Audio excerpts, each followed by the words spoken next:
Hello, everyone. Welcome once again to a wonderful ZGG season. This is the Winter Split 2021. I am your host, Rhinoceros, joined by my excellent colorcaster, Django. And we have a great match on tap for you tonight. Goon Squad Gamma versus Feed the Dream, two well established franchises in ZGG Gold that are going to be bringing their best to the Rift today. And I could not be more excited for a better opening match. Django, what do you have to say about these two teams?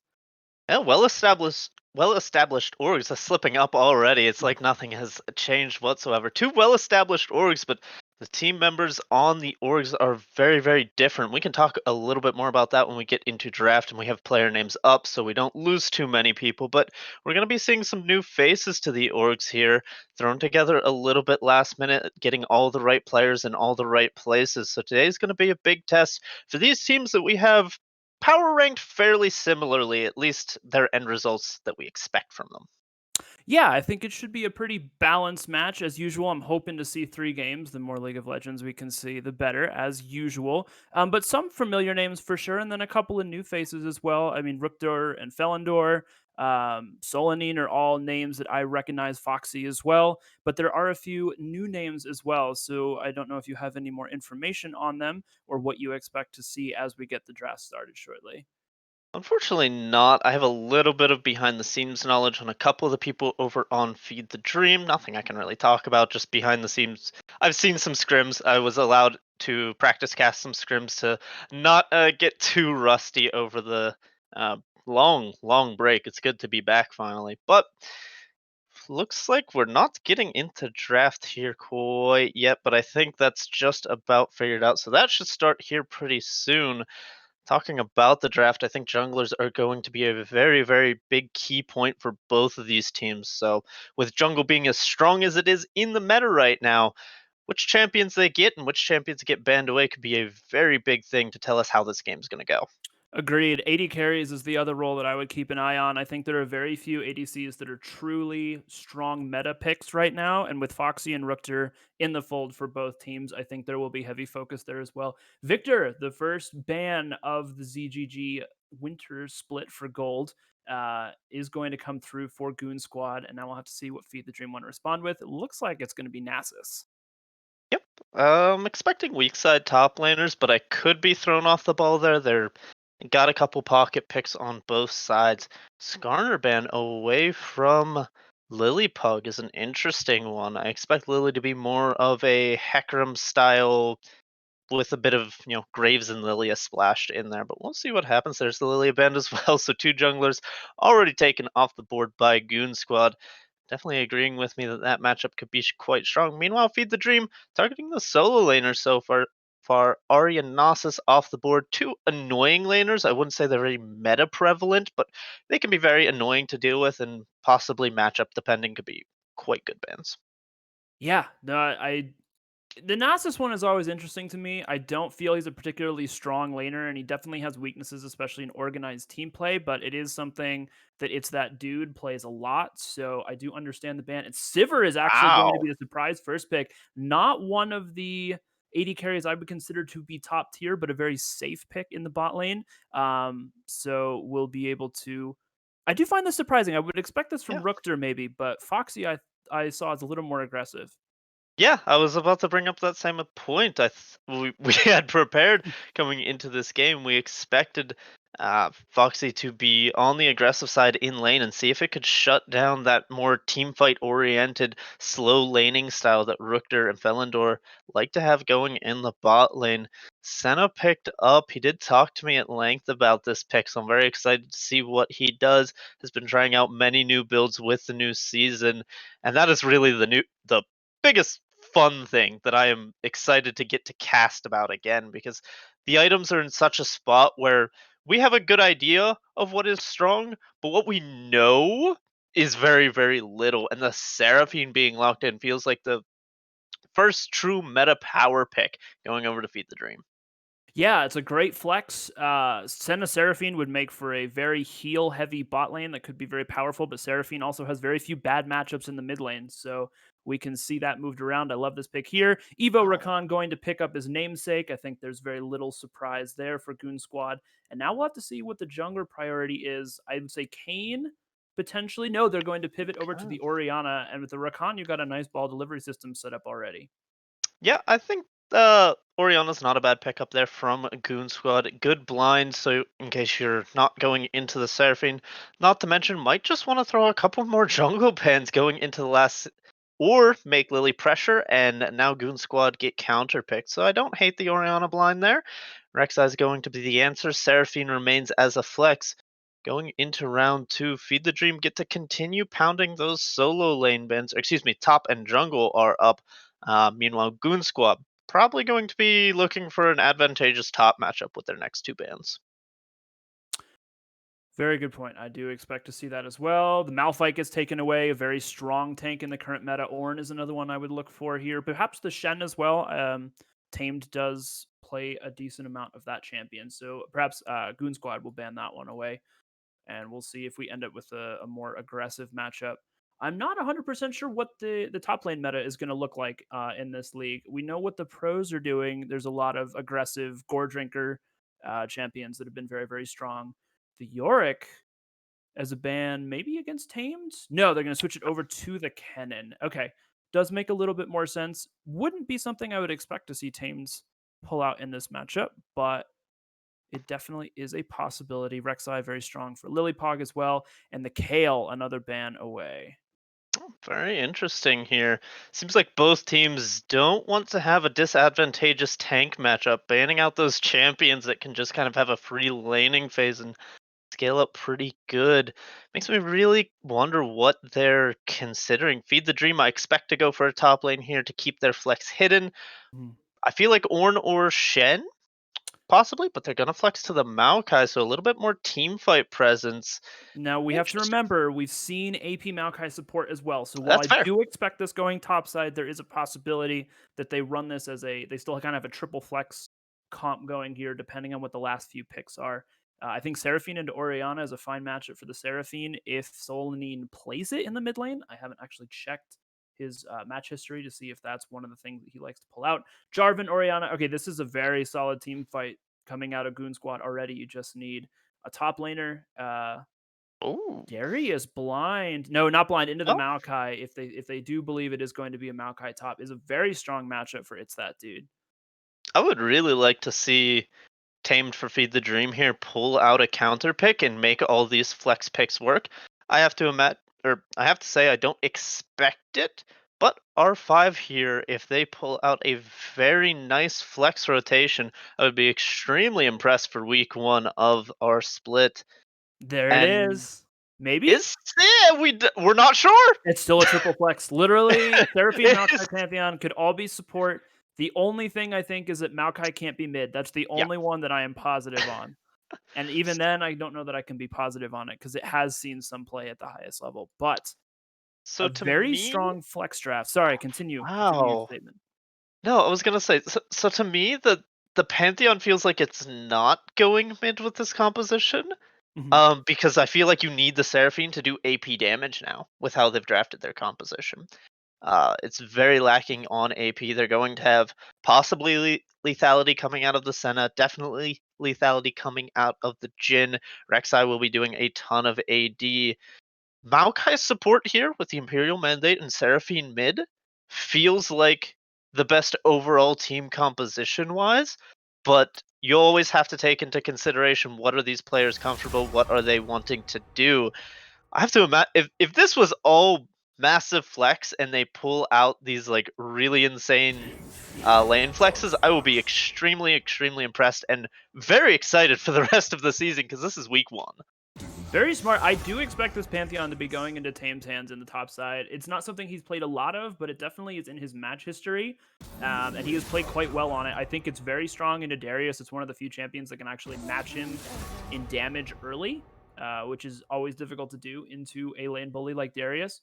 So I do like this Pantheon pick coming out as the top. The question is mostly just going to be, I would assume then Seraphine mid and Maokai support that makes the most sense. Yep. But Feed the Dream, I love the way that they pulled this draft together. There are so many flex picks that are available in the meta right now, and seeing them take advantage of it. Now, if they can pilot them properly, will be a Yes. completely separate question. But I like the way their draft is shaped up so far.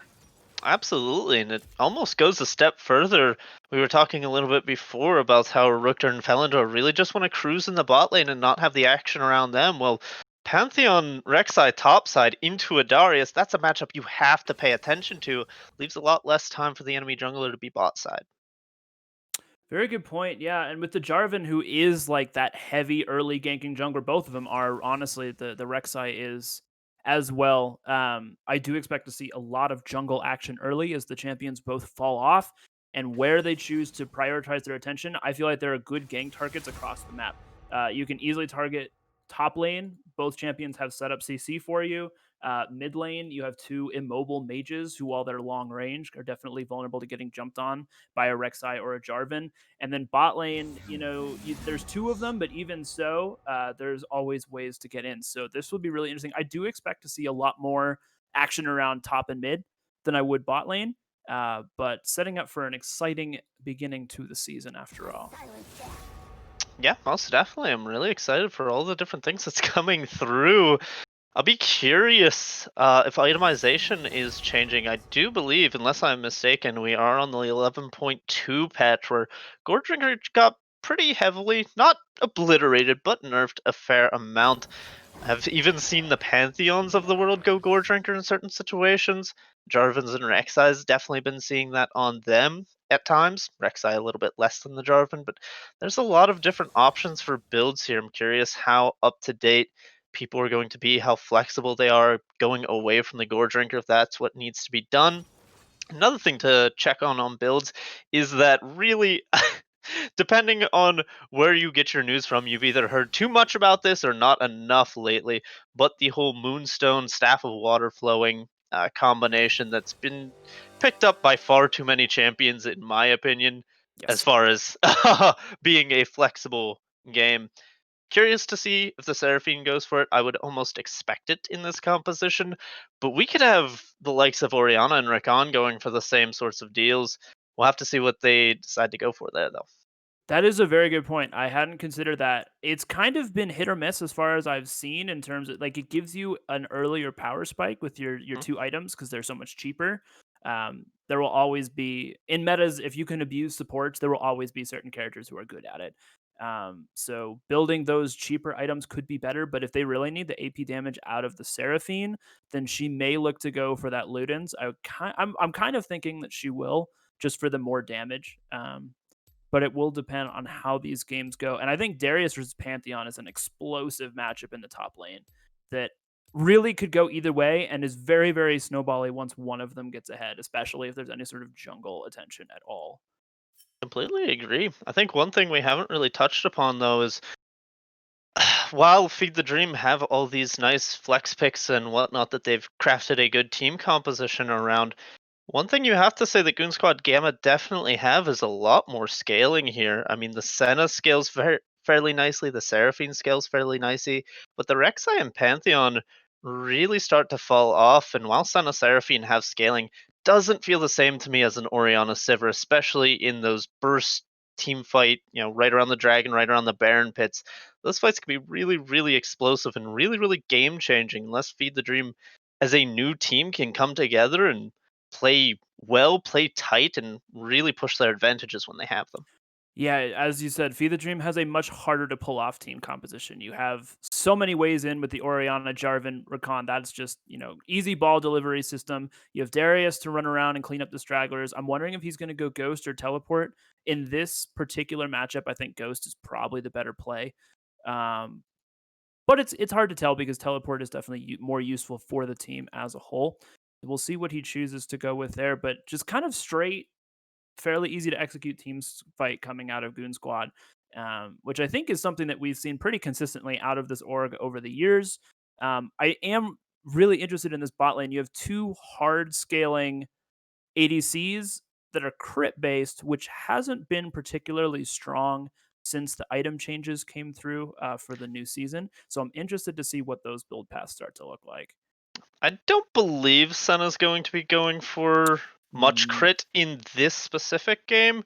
We'll have to see how that goes out. Another point I want to touch on is the Darius had a pretty big hemorrhage nerf here, and we'll have to see if that affects his early game, especially into the likes of a Pantheon. There was, yeah, that's true. That nerf did come through. I personally, I don't like Darius much. As a tank player, I completely hate the champion. He's been broken for 2.5 years. That's a different story.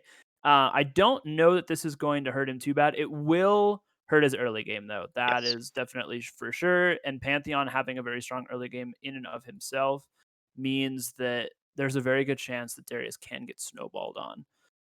That'll completely be a agree tough here. one to watch for. Absolutely.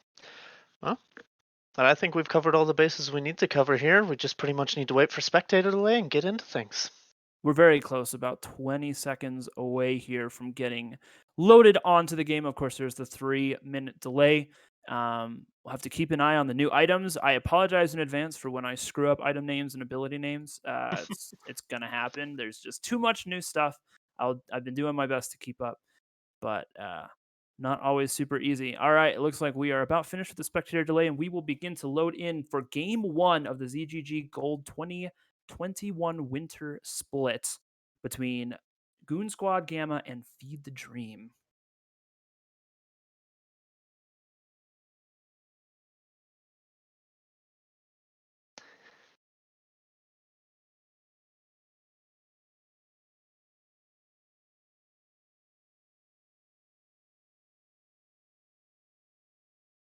And we do indeed see that it is going to be teleport on the Darius as well as the Pantheon. Pantheon did Oh, go Conqueror, which kind of indicates to me that he may go for that Gorge Ranker build.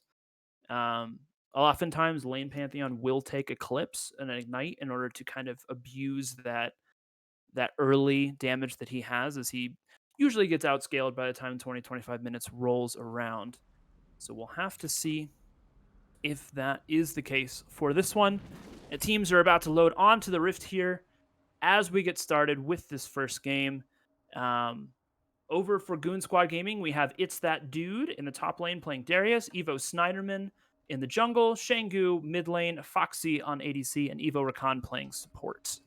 and on the red side, we do have Feed the Dream tamed up in the top side, Lily Pug in the jungle, Solanane in the mid lane, Rookter AD carry, and Felindor in the support position.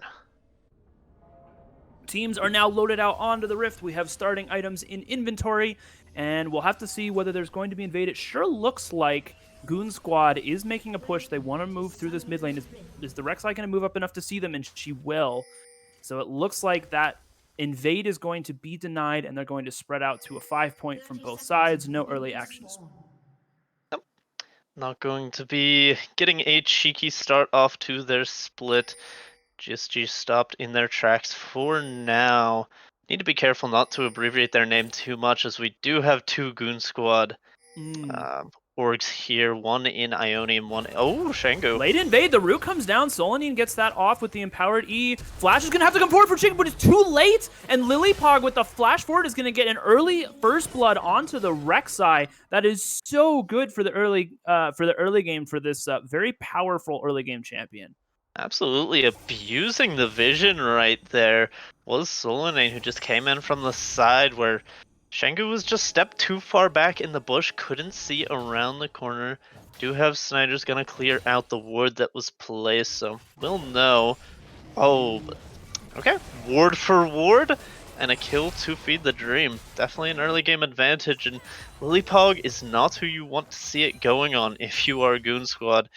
Definitely the person who's going to be bringing the early game aggression. We'll have to see if they're able to get a back off to spend that gold to make it impactful for a top lane gank. So that's where I expect most of the action to be happening. As I kind of stuttered on that as I saw the Jarvan started top side. So unless he goes for a cheeky level 2 without red buff, he's looking for a full clear into bot, which is very interesting. Yeah, I do think there's a chance that they want to take advantage of Rookter Seraphine getting the better of these early trades here with the extended range that comes from her E and now Q. See, bot lanes are very close to hitting level 2 here. Who's going to hit it first, and will they press the advantage? Pantheon's hit level 2 up on the top side. There's level 2 gotten by the bot lane of Goon Squad, but they are not going to be able to push their advantage. They don't really have any super easy hard CC like a Leona or a Nautilus, so it's going to be a little bit more tricky. Solanine getting a little bit more damage down on Shangu, who responds with a nice trade. And so far, we're just kind of short trades back and forth, wave clearing, farm is staying relatively even.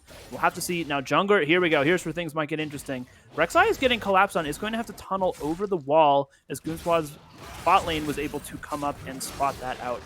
Nicely played, trading the top side here, tamed using that Aegis shield to keep himself safe from the Darius. Yep, both junglers on the bot side, but it looks like Lilypog will be rotating up for her camps now. Evo Rakan not going to find that grand entrance, and Richter's going to be able to ping this wave back. Just does need to be careful of the Jarvan, who is still possible to be on his side of the map. Have to make sure they don't get collapsed on as Jarvan finishes off the Scuttle Crab. Looks like top lane's going fairly even for right now. Tamed really low on the mana. Both top laners starting for the Doran Shield, not going for the more aggressive trade-heavy Corrupting Potion. Probably in an instinct to not want to lose the lane rather than wanting to win it. In such a highly volatile lane, I understand that for sure. I do think Doran's Blade could have been interesting for a couple of them here as well. We do see bot lanes also beginning to run low. Shiver with a nice spell shield able to stay away from the W coming out of Senna, and that will keep that engage from going through. Jarvan is also in the area, so Rukter and Felindor are going to have to be careful as they push up. Now Lily is in the mid lane. Shengu doesn't have flash, but the tunnel isn't quite able to get Rek'Sai in range to get the unburrow. And so Shengu is going to keep himself safe for now. Here comes the Jarvan bot lane now. There's a nice dodge from Rukter on the Rakan. There comes the EQ. Good flash away. Felindor with the root does get the Aftershock off, and there's a lot of poke damage coming out. Looks like no kills will be coming through. Foxy stepping forward, taking some damage from Rukter with those auto attacks. He is using the Glacial Augment, which I actually haven't seen in a while. I think Senna's the only champion that rune is still good on anymore since the new items came out. Yep, I haven't been seeing that one too much there either, but that's going to be a very good trade for the side of Goon Squad Gamma. They're going to just burn the Ignite for both summoners on the enemy AD carry. And this lane's very interesting to me as a bot lane main, just the way that Maokai's support plays and the way that Sivir plays. There's just a lot of different times where both of these bot lanes actually have pressure, and it's so based off of wave states and minion aggro and controlling the minions. So it's a very, it feels like it has a high ceiling of knowledge in this bot lane, and it's particularly interesting to me. But what probably hasn't been too interesting for Shengu is dealing with Solanane in the mid lane. He's just been pretty much pushing out. This is going to be nothing more than a trade because of mana bars. Oh, Felindor's, you're right. The mana bars are low. Felindor took a lot of damage in that response. We did see, it was a big wave that got pushed in top. For a second there, the CS difference top was huge. It was about 15 in favor of the Darius, but Pantheon able to collect the wave at his turret, even it back out. I think both top laners are fairly happy with how this is going. Pantheon probably wants to be a little bit more aggressive. We have seen junglers rotate up there, but not really be able to accomplish anything. Rakan going in for another trade, but again, no mana. The root comes down, Riptor backing off. Felindor is staying pretty far forward. There aren't a lot of health bars, but Foxy has no mana, so nothing more going to happen in the bot side. Solanine getting himself a decent CS lead in the mid lane. Gang top. He's up by about 10. Yep, here we go. Snyderman is here. The EQ combo has already come out. Tamed with the flash away. Does have the E available for the Q from It's That Dude. Is going forward. Gets the stun off onto the Jarvan. There's the flash forward. The Q, the W. Now he's stuck under turret. The burn is coming down. Is it going to be enough? Yes. And the hemorrhage nerf was not enough. It's That Dude picking himself up a kill on the Pantheon thanks to the help from this jungler. Yeah, very nice gank coming out from Snyderman. That's what we wanted to see from both of these junglers. We thought they would be happening a little bit more often, but these early ganks to sway the leads and sway the lanes. Lilypog on the bot side looking for something. There's no mana available. They're waiting for Foxy. He does get the knockup, but Rakan can just jump backwards, and Solanine not going to be able to land the Seraphine empowered E. Maokai jumping over the wall. There has been a back for the side of Feed the Dream. Goon Squad yet to do so. So that is going to be a little bit of a play here. We'll have to see how that evens out. Dragon could be a priority since they know the bot lane has to back here, but Feed the Dream not going to take advantage just yet. So gold remains basically even between the two teams, and there's just been a couple of kills on either side. Yeah, it looks like Rukter and Felindor on the spot side are going to go ahead and hard push two waves here. You can see even GSG pinging out onto the Baron. That dude gets a nice trade on the way back. Seems to be getting slightly better in excuse me, slightly better of his lane opponent. Ganking the Here mid comes lane.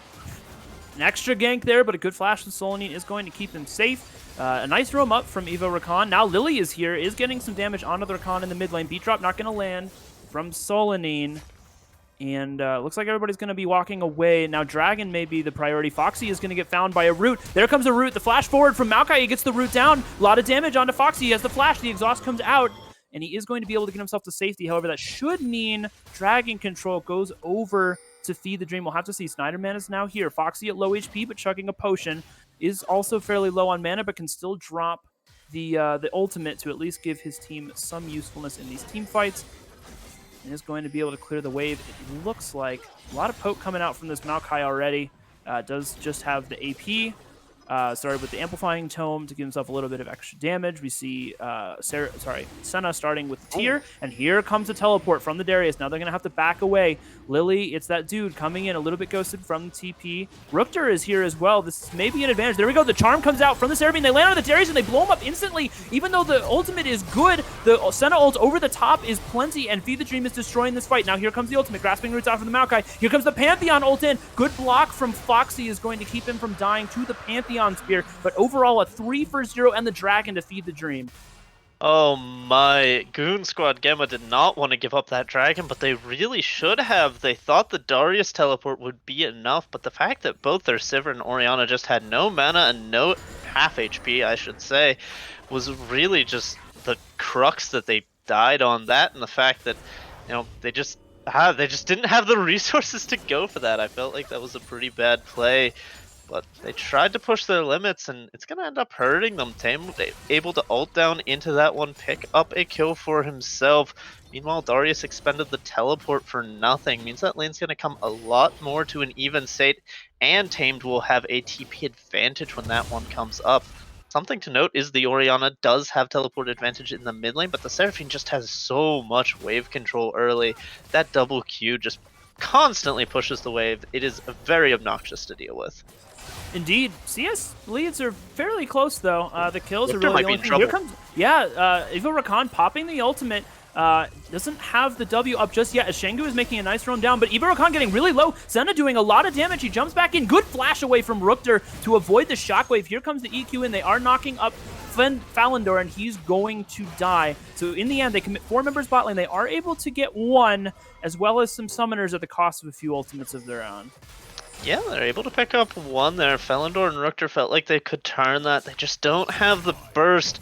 Looks like the Senna going for the Muramana first item means that her early game damage is not going to be as high without that little boost of lethality that the Serrated Dirk gives.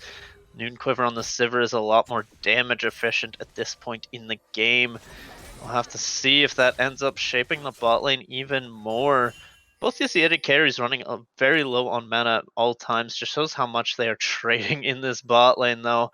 I'm really waiting for this game to break open over something, and Lilypog evading might just be it. That indeed might be a flash away to avoid. He doesn't know the shockwave isn't available. So Shengu is going to be able to get himself that blue buff. The Darius was there at low HP. Now the rotation up from Goon Squad. Are they going to be able to catch anyone? They want to focus on this Rift Herald. Ball is given to Rakan, but no shockwave available for a few seconds yet. Just going to get some wards down, and Lilypog is going to base. We haven't spoken much of Lilypog since that first blood came through. The team fight around the dragon was good from him, but we really haven't seen a whole lot else out of this early game Rek'Sai pick. Is ahead in farm, and it looks like is going for the Gore Drinker build as well. Here comes Pantheon, is going to be in trouble, gets the stun out. The knockup doesn't come through from Snyderman just yet. Flash forward from Tame is going to be followed by the Cataclysm. Nice E to block the damage. He almost gets onto that dude as the ultimate comes out of the Darius. But no, it is going to be Tame going down. The Orianna here just to provide support. Wasn't able to pick up an assist, unfortunately, but that is another kill thanks to jungle pressure going over to the top lane. And this Pantheon, now 20 CS down, isn't going to be feeling super great as this game continues. No, Tamed was trying to predict, I think, the Pantheon EQ because he had the flag placed already but was holding onto the Q. So he walked into the line and then flashed over. Oh, but Snyderman's in trouble. Oh, is able to get away. The smite comes out from Lilypog, though. Isn't going to have that available for a second. Shengu is here. Shockwave is available. puts down the ball, is zoning. The Shockwave does catch on to Solanine, but that is it. Evo Snyderman doesn't really have a whole lot. And there's no other support here. Both top laners are back. They're coming in. Here goes Lilipog. Has the ultimate available. Doesn't even need it just yet. Here comes the Pantheon ult over the top. It's going to be in. The stun comes down. And now Shengu is in big trouble. Evo Rakan pops the ultimate, but it's too late. He's trying to do something for the Darius. Tamed is in the front line, though. And the Rift Herald's going to go over to Feed the Dream. Can they get out alive is the question. It's that dude moving back up towards the top side, but there's 3 people here. Solanine's very low.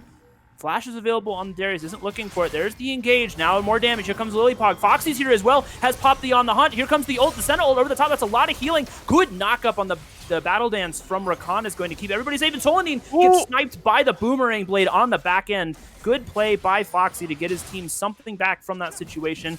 And now we'll have to see how the rotations come out. Maokai is pushing lanes in the mid wave for some reason. We have Dragon spawning shortly in just, let's see, 30 seconds.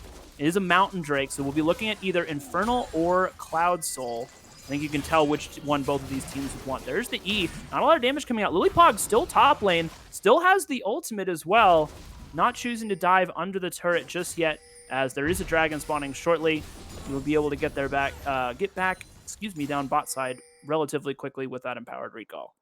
Yep, most definitely. And very interesting to see. It's actually going to be the Stridebaker from the Rek'Sai getting on top. Having that extra gap closer to get on top and provide her with a knockup is a fantastic tool for that champion. But now we see Goon Squad off kind of the recall's top side, taking a hold of this dragon.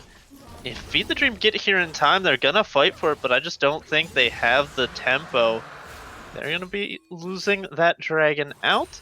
You're going to see the Rift spawn here in a minute, and it is Inferno. So, Fire Drakes aplenty to come as one dragon. Here it comes. Flashkin Battle Dance is not going to be enough. The Shockwave is going to catch Lilipog. He has just no way to do anything. Goes for the Void Rush to try to get out, but he has no flash and is going to get shut down. Blue buff goes over. Flash forward from the Jarvan into the Cataclysm. Solanine's now in trouble. A lot of damage going down, and that's a double kill to the Orianna in the mid lane. A great invade. Evo Rakan's been all over the map. You love to see it. And now we'll have to see if there's more as the bot lane's getting collapsed on. There's the W from Senna going to root Snyderman in place. The poke from the Maokai is starting to get pretty decent as he has that Bandoglass mirror completed. Now Pantheon is collapsing. Oh, Shengu's in trouble. There's the root from the Rakan, though. The charm comes out. Tamed is taking a lot less damage. Here comes the Darius teleporting in, but now it's 5 versus 3, and this is not a fight to Feed the Dream 1. Tamed is going to get shut down in the backline. Foxy's going to get that kill. They're trying to get, it's that dude, but he's just so tanky. The Battle Lance is going to land once again. Evo Rakan gets that finishing kill. Snyderman's very low. Smite from Lilipog is going to finish off that kill. Now it's a 4v1, but Lilipog goes down. There's too many people. The ultimate comes out, but it's not enough. Dawning Shadow, not enough damage.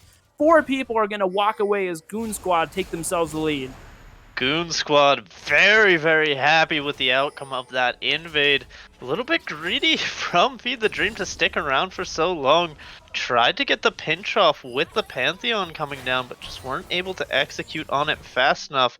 They end up giving away even more kills. Now Foxy on this Sivir 2-0-2 with the shield bow complete. Orianna, I must imagine, has Mythic in base. As see Solanine trying to stop the recall, but is not going to be able to get that far under tower to do so. We'll just push in a wave, and you can see the Ludens and the teleport gonna come out for the Orianna. It's a massive swing for Goon Squad here with not really an objective they ended up fighting over more than the blue buff. Now it's that dude returning to the top side, and I have to imagine he's very favored in this 1v1. It's, yeah, definitely close to Aegis shield already down from Tame, and there comes the ultimate out of the Darius, and he is indeed going to take Tame down very quickly in that 1v1. Is up about 35 CS right now. Doesn't have the Stridebaker complete just yet. Here goes Rakan going in for the Battle Dance. Is going to get rooted under turret. Maokai knocks him away. Fortunately, no Dawning Shadow available from Rooker means this probably isn't going to be much follow-up. Senna's starting to do a lot of damage with those auto attacks, though, and this gank actually didn't work out very well for Goon Squad. A little bit overambitious, perhaps, into the safety that a Senna and a Maokai provide. That's a nice root blind onto the Jarvan, going to stop his back. Oh, here comes the ultimate. They're trying to go onto the Maokai, and they do get him. He's been rooted. There's the Rakan for it, but he gives the Maokai a place to W out, and Maokai is trying to get away. He's not going to be able to. The Q from Snyderman's going to get him. Here comes a teleport from Pantheon going in. Flashes and Ws, but Sivir has the spell shield. Now we'll have to see. Oh my goodness, that is a lot of damage out of the guaranteed crit on the low health target. Tamed gets himself a couple of kills in the bot lane, which is big. Shockwave is going to miss And that's a good play right there from Feed the Dream, going to get them back into this game and actually into the gold lead very slightly. Yeah, they have the teleport advantage, and they pulled the trigger on that one. I agree. I caught the same thing you did, Evo Rakan wanting to get the grand entrance, not battle dance, No, Grand Entrance. quickness, grand entrance Okay. quickness combo onto Rookter, but gave Felindor a way to jump out of the Jarvan ultimate and escape the damage, made him survive long enough that the teleport was able to come down. Now you can see Feed the Dream gonna rotate towards the top side. Everyone except for Rooker, who does have that global ultimate. This Gets is that dude found dangerous. out. 3 levels lower. The Strikebreaker already been used and then used again from the Darius to get himself out. Now his pulled the Pantheon, gets the stun, and the shield from Eclipse procs as well. There is definitely an item advantage for the Darius here, and he is a level up on Tamed as well as 3 up on Lilypog, so it's going to be a very hard lane to gank. We see the Rakan sneaking into the bush on the top side of the map, as Dragon is going to be spawning in the next 50 seconds. We'll have to see what Vision looks like. So far, it is in Feed the Dream's favor. Felindor also has all of those saplings that he can throw around, which makes it a little bit dangerous to walk into places blind versus this AP Maokai. Definitely, and if you look down the item completions, you can see that Rakan is missing his mythic right now. Senna as well, but Manamune Serrated Dirk feels pretty decent on that champion, and honestly, the level 2 ultimate will be the bigger showstopper. I feel like a Seraphine ult into a Dawning Shadow can really flip any kind of team fight right now. But that goes the same way. A good Jarvan Cataclysm Shockwave combination can go ahead and put it in Goon Squad's favor. So these team fights have to be played oh so carefully from both sides. Rooker stepping forward, summoners available to him. No flash on Foxy or Shangu. That could make the difference here. We'll have to see. Teams are grouping up, trying to push forward with their vision control. Beat drop not going to land. Coming out of the Seraphine, Lilypog waiting to go in. Has vision as long as they're moving. Wants to go on to Foxy, but Foxy has that spell shield. Here comes the Grasping Roots. Here goes in the Jarvan. He gets the Cataclysm down. Where's the Shockwave? Comes out, does a lot of damage. It's a good knockup from a con, but gets blown up immediately. Lilypog flashing forward, using the Void Rush onto the ADC. They've just completely bursted down Goon Squad, and now Darius is on the backside going, guys, where's the rest of my team? Trying to get a kill, is knocked up, CC'd forever. Solanine goes on a killing spree. Feed the Dream, able to win that team fight handily, and the reward is the Infernal Drake. Absolutely, and Flash is available for the carries, but they didn't need them. The Seraphine shields plus the Dawning Shadow shields were enough to keep this team alive right now, which is not what I would have guessed looking into a Luden's Orianna, but I suppose the Jarvan is full tank. It's not the Gorge Ranker that gives a little bit more damage, and maybe that's that slight damage loss that I was not accustomed to, because that looked like a GSG win. The Shockwave never went off. I kept waiting for it in that fight. Oh, it never hit. Yeah, they never. Orianna never used Shockwave, so I think that very well could have been a fight turner had Orianna been able to get off that pivotal ultimate. Rookter now going to be able to finish off this bot lane turret. Almost certainly has her Eclipse. There's the Shockwave coming out from Shango. Lilypog is here in case the Orianna moves forward. But no, it doesn't look like it. Rookter is baiting this really hard. There's the root. Here comes Lilypog. That is so nuts. Such acting coming out of Rookter there. Able to bait in the Orianna for the kill. Another one to him. He is 2-0-10 now on this. This Senna has the Manamune completed. Should have Eclipse as soon as he finishes basing. Darius has a lot of farm and a lot of items, but every team fight he's been in so far, he has been CC locked and killed before he was able to get off his chain ultimate, which can be very devastating. So hasn't had a huge impact so far. And while Tame did lose the lane, I do think he has been very his star. What do they call it? Star drop. It's not man drop anymore. I missed the man drop. The Grand Starfall. Grand Starfall, not Star Drop. Star Drop sounds like a Stardew Valley thing. That's another topic we'll get to later. So I completely lost my train of thought. The Grand Starfalls have been fantastic for Roams and in the team fights when he's used it. Tamed has been really good out of lanes. It Oh looks like no, they're we trying to caster do. cursed him! He's in, he's running into a bush blind. Here comes the Rakan with the quickness, is going to be able to get that off. Plus the grand entrance, the ultimate coming out of Darius spikes him into the ground, and of course we caster cursed him. More Of course we people did. up top side Oh, though. here comes Felindor, though. That's a great grasping route. The Jarvan's going to try to get away. There's a lot of damage coming out of the center right now. There's the ultimate over the top from the center. There's the sombrero as well. Rookter with a Dawning Shadow. There's just so much damage coming out. And Goon Squad forced to run for the hills. Foxy wasn't there, using the On the Hunt to try to get to the fight. I'm sorry, it hasn't used it yet. Has it available, but still not able to. With the Shockwave already down, I don't see any way that Goon Squad can get themselves back into this game. I'm sorry, back into this particular fight. Rakan wants to go in. There goes Lily Pog over. Has the Void Rush. I'm sorry, doesn't have the Void Rush. Now they're walking into 3. Felindor is the only one there, and he's very squishy once that Aftershock wears off. They're trying to chase him down. Auto attacks coming out from Foxy, and we know the Sivir passive allows her to chase down. That is, unfortunately, 2 more kills going back over as Feed the Dream overextends. Yeah, it looks like the carries of Feed the Dream thought that the Baron and moving into the river was too dangerous. Just wanted to go for the tower fight. Oh, deep teleport coming out of it. It's There that he dude. comes. He doesn't have the ultimate yet. He's running around. Oh, Oh, he went around they the wrong juked him. way. They guessed which way. They guessed wrong which way. But Solonein's in trouble. Is going to get hit by the Grand Entrance. Solonein is definitely going to die. Pops the barrier anyway. They give the shutdown over to the Orianna, which is probably the right call here. And yet another kill going over as Feed the Dream was trying to get that turret, not able to do so in the end. Now Sliderman going to take a lot of poke damage. Look That at was the just a W damage. and an auto. The Senna is very strong at the moment. 2-0-12.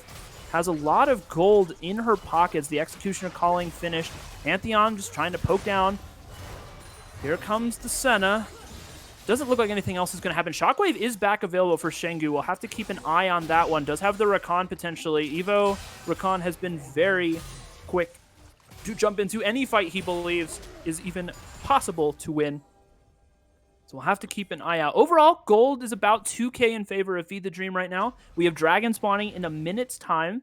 Would be the put Feed the Dream at soul point potentially. Most definitely. I like being able to do this on 80 carries nowadays. It feels so good. 80 carry itemization has really felt nice in Season 11. Being able to go first item with lifesteal and second item with Grievous Wounds and still be sitting at 40% crit chance feels so unbelievably fantastic for an 80 carry. Sivir being the benefactor of a lot of these kills, Foxy hasn't found too many deaths this game. Taking a little bit of damage there from Rookter, but oh, there's the ultimate over the wall from the Seraphine. They didn't see it, and That'll Rakan do it. comes in with the quickness, but it's going to be too late. Now has to battle dance back to Foxy. Here comes Lilypog flashing in there, jumping on the jungler, and the double kill goes over to the Seraphine right as the dragon is about to spawn. There's 2 quick kills as vision control was not in favor of Goon Squad, and it looks like they are going to be pushing to Soul Point is Feed the Dream. Now, here comes the Darius, though, has caught out Rookter. The heal comes out immediately. Pantheon jumping in to save his ADC. Tries to Stride Breaker away. There's the knockup from the Rakan. The Dawning Shadow over the top is so much damage. Felindor flashing forward. There's the Void Seeker from the it doesn't matter, from Lilypog. That's an ace coming through. And it looks like they're turning for Baron. They're not even going to bother going for this Dragon. A 5K gold lead has quickly erupted for Feed the Dream, and they are looking for more. Yeah, Feed the Dream have definitely been working as a unit now. Past this 20-minute mark, they've just been running around as 5, saying no more getting picked off. We go as 1. It looks like Solonein really led the charge with the ultimate starting off that fight, and then Lilypog Felindor going deep into the backline to finish off the carries. Foxy, only the second death so far. Smite available, though. Ooh. That's a great sombrero coming out. Not sombrero. That's a great shockwave coming out. The Jarvan is going to get caught. Flash forward from Felindor with the grab, or with the root is going to follow. Sniderman's able to get out, and the Snide on the blue buff giving him some extra HP. The Baron is not going to go down. In fact, stopped by Goon Squad. Shengu played a very nice role there in getting that one taken care of. And the Jarvan even manages to live. So they should have just gotten the Dragon, as now it looks like Goon Squad, with the health advantage and the backs that were forced, are going to be able to take this Dragon for free as well. Yeah, these games feel like they are just... It feels like week 1 is the political way to put it. These teams not all on the same page. You even saw after the Orianna Shockwave completely melted their mid laner, some people Feed the Dream made the call to stay on the Baron while some turned, and it just, they didn't all turn together. I think if they did, they kill Snyderman and maybe they can take the dragon afterwards, but both teams feeling like they need to just get on the same page, which is, like we said, understandable and completely acceptable for week one. Right now, having these teams come out and put on this kind of performance, especially the drafts from both of these teams were fairly well played. Feed the Dream, especially with their flex picks right now. Both of these teams showing a lot of really good promise, considering these are middle of the pack teams for their division. Assumed middle of the pack teams. Assume that, yeah, that's a very important point to. We do not know how these teams will turn out. They are some of the newer players. Lillipog trying to get on top of Rakan, who is going to be able to just grand entrance himself out. It looks like Baron Vision Control is going to be the skirmish area for now. It's a good ward from Rakan over by the side. They should be able to see if anybody gets onto that Baron from it. Waves are in a good spot for the most part for Feed the Dream right now. They do have that one big wave building bot side that nobody is getting. It would be kind of hard to send Tame down there. He does have the Grand Starfall, but it doesn't quite reach far enough yet that he can really reliably be bot lane. So now they're setting up this bush cheese. However, I don't know that they're really under any threat to start the Baron. So I think Goon Squad is probably fairly content just, yeah, see, there's the blue ward going down, and they don't know it. So they know that something is happening here. Snyderman has the flag. He's checking. He's going to face check, and that means he's going to get picked off as the ultimate from the Seraphine comes through. Such a great, the Encore is such a great way to catch off people. Now, there goes the crab, the Scuttle Crab. There is still the possibility to fight, and they're choosing not to start Baron, knowing that there's Orianna Rakan combo. So that's a great shockwave onto 3 people. Here comes the Rakan quickness. They're going to immediately blow up one. Tamed is in trouble on the front line, but hasn't gone down yet. And meanwhile, Lillipog is just pumping out so much damage that it was turned around. There's the Void Rush coming onto Foxy. He's going to try to shut him down. Not going to be able to. Doesn't have the Stride Breaker available. Popped by the Boomerang Blade. That was a great turnaround from Feed the Dream. I thought for sure that Shockwave was going to set up a good fight for Goon Squad, but it turned in the other way, and now Feed the Dream's going for the Baron. Oh, they just can't 100-0 anyone. The Eclipse Shields, the Barrier, the Seraphine W, the Senna Heals, the Senna Ultimate. It is just too much for GSG to cut through. They feel like they need 4 or 5 items at this point, because no matter how hard they keep going in these team fights, they just can't get all the CC landed. Foxy. Oh, there's the Jarvan there to back her up, but I don't know if it's going to be enough. The Cataclysm goes down. Or sorry, it wasn't even able to go down. That's another 2 picks, walking into 4 people blind, and boy, that's just more gold into the side, in the pockets of Feed the Dream now, as they're going to continue to keep this scaling going. Look at this, Senna, 7-0 and 18. Has a good amount of CS2, the only one in the game over 200 farm. Finished the Collector there, and is probably looking for that Executioner's Calling as soon as she... Or sorry, yeah, the Executioner Calling item as soon as she gets back to base. They're going to be able to push down a lot of towers here. They don't have the Starfall. They do have Teleport, so Tamed could be in the side lane here, but they're choosing to move around as 5, and so far I can't blame them as it's worked very well. Yep, I don't really mind them moving around as 5 right now.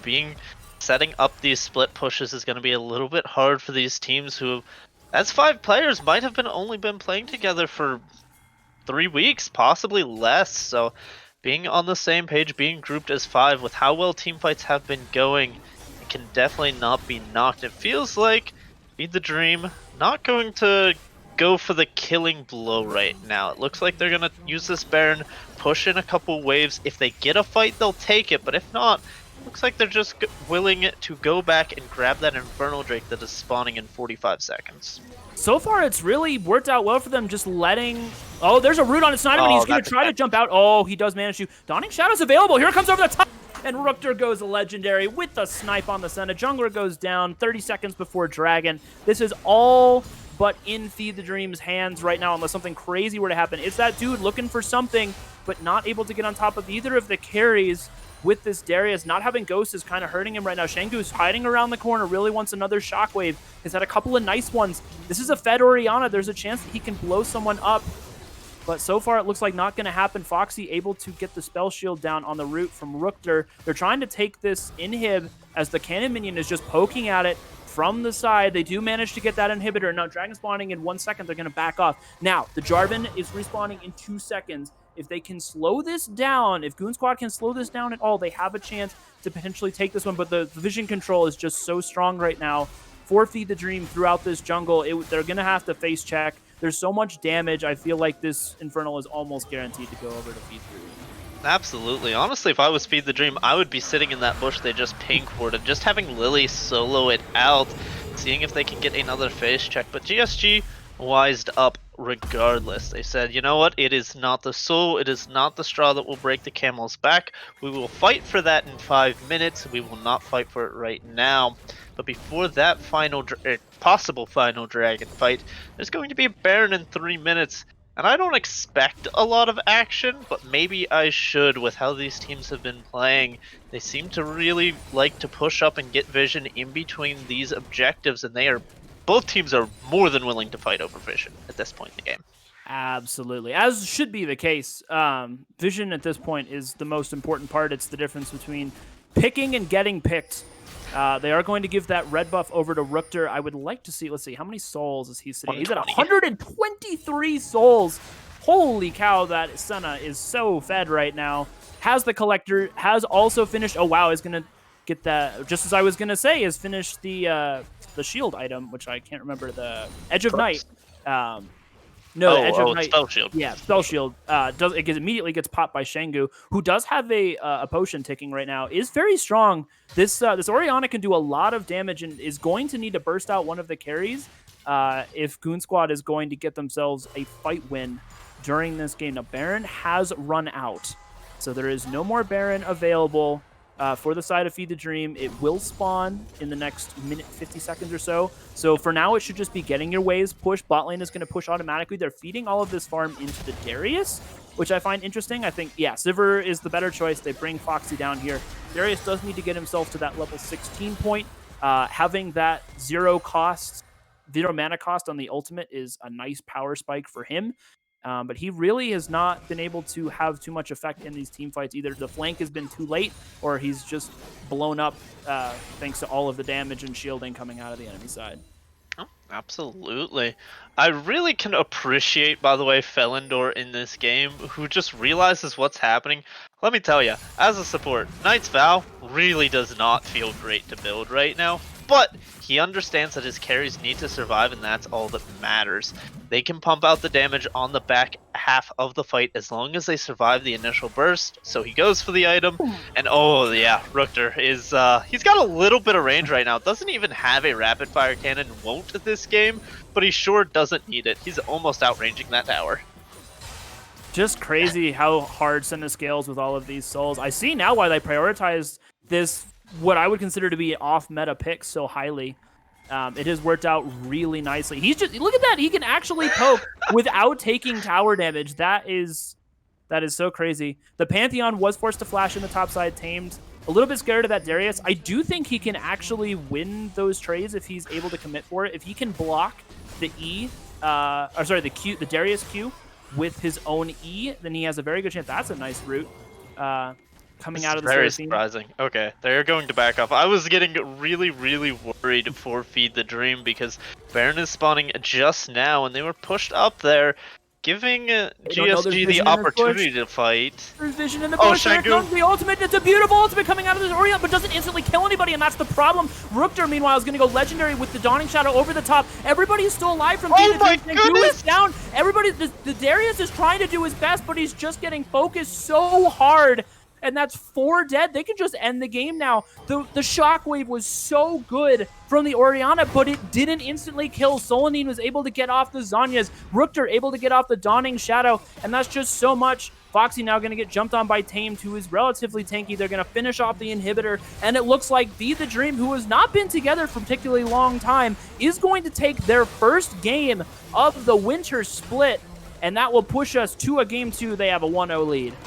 Oh, if I can highlight anybody, 10, 0, and 20 on this Senna 80 carry pick, meta be darned, Rukter knows what he's good at, and he's going to pull it out. That was a performance. That was a performance indeed. To finish at almost 140 souls as well, just pouring out so much damage in those team fights.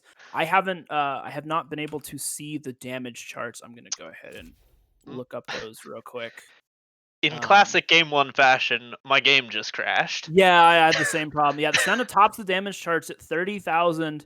And then the Oriana was next at about 24, followed up by Seraphine and Sivir. So the carries from both teams really doing their jobs. And I felt really bad for the Oriana. She had so many good shockwaves that like in normal situations would win fights, but Yep. like you said before, the shielding and healing coming out from this Senna Seraphine combination plus the CC from the top end jungler was just too strong, and there was really no way the Jarvan could dive in, but just locking them in place wasn't enough to do anything. So nicely drafted from Feed the Dream. We complimented them on their flex picks. It really worked out.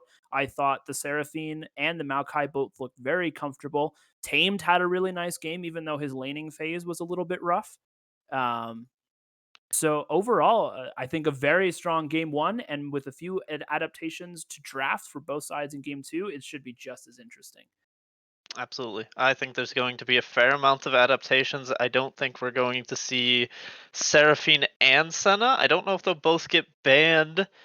I'm assuming Feed the Dream will be on blue side, so if they're going to opt into banning both of those champions, maybe Lilipog gets a Lilia or a Victor's left open. We'll have to see what happens in draft. It feels like GSG are a little bit behind the wheel. I don't think they are completely out. This team looked solid. They got back and forth leads. They threw leads. They caught leads all towards the early game. So this game could have easily gone both ways. Absolutely agree, and I think the scaling aspect that you talked about with the Senna Seraphine, and even the Maokai to an extent, was a big part of the reason that those final fights were able to go so well. There was so much. Let's see if I can find the healing done as Oh, well. I don't want to look at that graph. That graph's gonna be that's gonna be rude. Yeah, we got Whew. the Rek'Sai actually did 19,000. 17,000. Yeah, but 19,000 healing coming out of the Senna, just a ridiculous amount over a game like that. And it doesn't even include the shielding done by the Seraphine, which is whole nother a whole nother deal. So really well played from Feed the Dream. We're gonna take a quick break at the end of game one.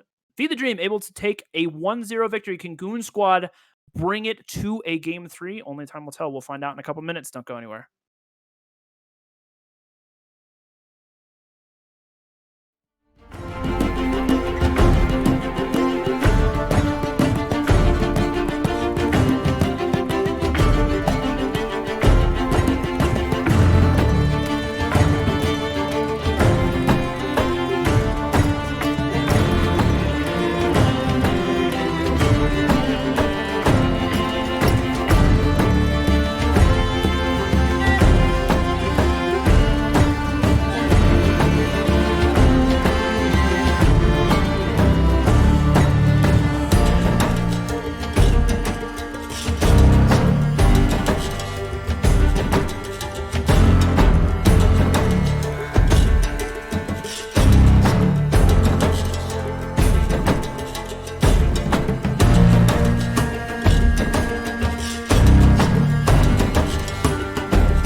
Alrighty, folks, we are back in with game two of Goon Squad Gamma versus Feed the Dream. The two teams have not switched sides, as Feed the Dream likes their red side, probably because of all their flex picks that they've got going on. And we are fast into the picks and bans, mostly the same, except Seraphine traded out for the Lilia, and Sivir is traded out for the Ash. On the side of Feed the Dream, Pantheon first picked from Goon Squad. I like this adaptation coming out of there. All right, very nice. So, pretty much saying that Richter can take his Senna again if he wants it. It's the things around it that they did not enjoy. Seraphine being banned away. Surprised that wasn't a pick, but maybe that just speaks to the fact that the mid and support players of Goon Squad haven't picked it up. Vigar being locked this early is a very, very interesting thing. You normally don't see Vigar come in that early. The baby cage can be a very good tool in just navigating jungle spaces, face checking things, setting up for choke points, which we had a lot of that game on. So that is something. But okay, feed the dream have a plan. I don't know what the plan is, but after the game one draft, I'm willing to say that they have a plan. I agree. The Amumu, I mean, Amumu is obviously a very solid jungler, can do a lot of things. Has a very strong team fight, tank, good engage. Not as busted as he was when this season first started, or when the preseason first started, as he was just ridiculous with Conqueror plus the damage over time. Lee Sin locked in as a counterpick. This is some very, very strong early game from Goon Squad. Like, if you don't win in the first 25 minutes here, well, Drasana will help balance that out a little bit. But This is that already is a ton of AD though. so much AD coming out, and that Pantheon can definitely be flexed in three different roles right now, or two, I suppose, between top, mid, and support. Three, never mind. And the Malphite will be locked in. This was banned away in the second phase, actually by Feed the Dream last time. Yes. So an interesting choice, perhaps thinking the Pantheon is going topside. Possibly, but at the same time, you have to say, Feed the Dream banned it out. Um, I don't know. Never mind. They banned it out second rotation, so never mind. But Mhm. I think it's just the fact that they want to pick it up into the triple AD that Goon Squad are showing.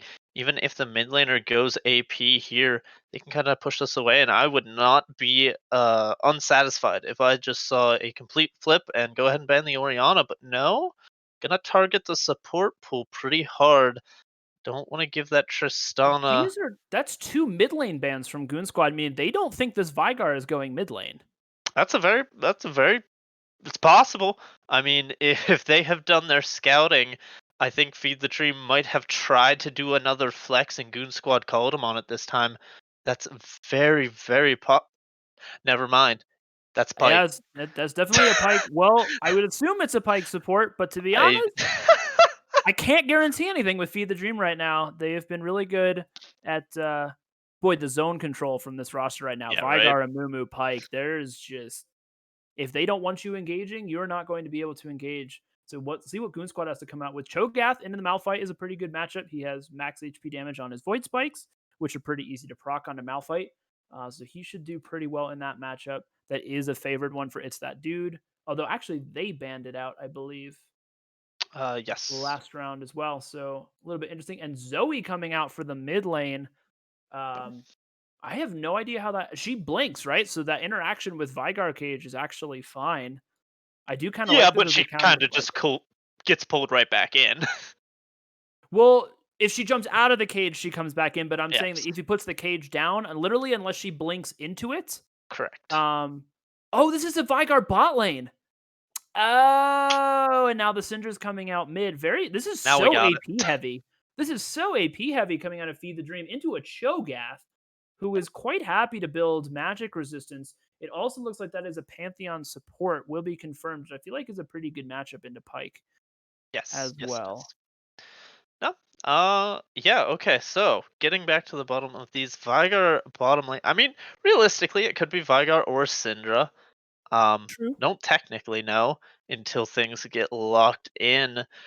But at least they have the Amumu there. I think that is the saving grace for their comp to strip away some of those magic resists. Not to mention, Cho'Gath will be the only tank you won, and they don't exactly have a standard front to back team composition. They're going to Malphite ult, they're going to Amumu ult, Syndra scatter the weak, and then Pike is going to press R a bunch of times. I don't really see this. I don't really see the heavy focus on a single damage type hurting really either of these squads because the goal of both of them is going to be getting to the back line and eliminating it. The biggest thing is, at least for me, when you have an HP stacker like Cho'Gath, the best way to destroy him is with an ADC specifically. Not having that consistent damage source on Feed the Dream side, they are entirely burst or tank. I if this Cho'Gath gets ahead, I really have a hard time seeing how Feed the Dream is going to be able to kill him. I really do. Possibly. Uh, Syndra could go to Leandri's. It's not going to be as good as a marksman with a Kraken Slayer or whatnot, but the Leandri's pivot could help them in that regard. I think Cho'Gath has a lot to get through to get to anybody is kind of the problem I have with it. He has to get past the Mumu, Vigar Cage, Pike Stun, Syndra, Scatter the Weak. All of these things can be very annoying to deal with, and I have been keeping up with my Cho'Gath builds. Is it a Chem Tank build, or does he go for something a little bit crazier? So here's the thing, since they just redid tank items last night, I have no idea. Because now you have the Sunfire Aegis at 3300, which is gonna have the most of both resistances. It's 30 apiece. And now it has the tenacity passive on it instead of the ability haste. And then the ability haste passive was moved over to Turbo Chem Tank. And then you also have Frostfire Gauntlet, which was something that Cho'Gath really liked to build before. The extra slow on the auto attacks plus his E made just his sticking power was just really, really strong. So I don't know what he's going to go for here. Since they all give the exact same amount of armor and MR now, really is just the active and or the mythic passive that you want that's gonna be what you choose. And so it could be a turbo chem tank, so he can get to the back line perhaps. I also think Frostfire isn't too bad here. The slows, the sticking power, to keep on top of some slippery champions like Syndra and Vigar, who have those stuns and those knockaways. Let's see. Yeah, I think the ability haste is a pretty big thing for Cho'Gath and a lot of other tanks, so we'll have to see what it's that dude goes for this game. Will be the Vigar locked in the bot lane? They didn't do any trade shenanigans, so I don't believe there's going to be any happening this time either. Vigar Pike is a very interesting lane. They definitely have a lot of burst, but it's going to be hard to get that burst down. Tristana, as long as Foxy rocket jumps accordingly, shouldn't get caught up by too much. And Evo Recon does have the I don't know the name, the E, to block a lot of burst damage, with which timed correctly is going to take a lot of wind out of the sails here from the Feed the Dream bot lane. It's a very interesting bot lane. I will reserve judgment more till I see it play. Uh, but I feel like Feed the Dream are coming in with a lot of almost pre-planned strategies. It feels like, which is not something I was expecting from this team. Yeah, it seemed like their roster was a little bit more up in the air until just a couple weeks ago. And so to have this many strong draft strategies on the first day with maybe not as much practice is really a good sign coming out of them. I am slightly worried about this bot lane simply because I think Foxy and Rakan have massive kill potential at level 2. If Rookter and Felindor do not play the level 2 correctly, Tristana can easily start to snowball, and then it becomes a lot more difficult um, for the rest of Feed the Dream to deal with that Tristana. There are ways to get on top of her, but she can be a lot more slippery than a lot of other ADCs, thanks to her rocket jump, thanks to the Buster shot that can knock away the Amumu's attempted engage. Um, we will. This is going to be a very interesting match because if you look at the win conditions, right, they've almost completely flipped from the first game. It was Goon Squad who really needed the strong 5v5 team fight, and then Feed the Dream had a little bit more hard to operate shields and heavy disengage. And now you have hard engage on Feed the Dream with the Malphite and the Amumu, as well as the zone control that a Pike and a Vigar offer. Whereas on the other side, you have a lot of early game strength, and then a lot of what I would call poke. Right, you have the Zoe and the Lee Sin and the Cho'Gath who can all fish with Qs, and That's what I see in terms of team comps. So it's going to be really interesting there to see which team comes out on top. Yep, I agree with a lot of that. I think Goon Squad this time have a lot more individual agency is a word I really like to use when I see Mm. the fact that multiple people on their roster can make picks happen and can start the fights on their terms. Zoe bubbles, Lee Sin kicks, Pantheon stuns, even a good Cho'Gath flank can really get the fight started off on the right foot here for Goon Squad. The thing that attracts my eyes the most that we haven't talked about is Lillipug on a Mumu is not something was planning on seeing all season, let alone game two here. The playstyle is going to have to be a good bit different from what I expect coming out of this player. We'll have to see if they can play the tank rule properly. If they don't zone control well, Pike Vigar Syndra can really be left alone if Tamed and Lily are not careful. Yeah, very good points. And I think another reason that this Lee Sin was picked up in response to the Amumu, I am curious to see if Snyderman is going to be pushing for heavy jungle invades. He can definitely get priority. Cho'Gath has really good base wave clear.